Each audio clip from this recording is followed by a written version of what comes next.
ஓலக்கூடி செயல இந்த ஏழ பிறந்ததுக்கு வந்தது தண்டனையா?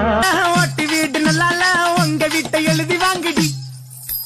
மாடி வீட்டு மாலவிக்கா பால மீன் போல வந்து பல்ல காட்டி கூப்பிடுது பாடி கண்ணாலே. சின்ன வீடு சித்திரா பெரிய வீடு கத்துரா ரெண்டு பேரும் உன்னத்தானே சுத்துரா.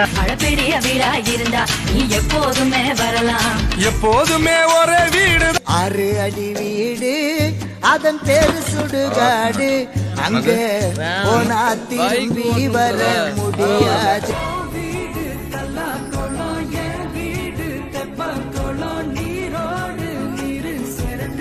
ஆயிரம் ஜன்னல் வீடு இது அன்பு வாழும் கூடு. தெய்வம் தந்த வீடு வீதி இருக்கு. புகுந்த வீடு போகிற பெண்ணே புத்திமதி கேளடி கண்ணே.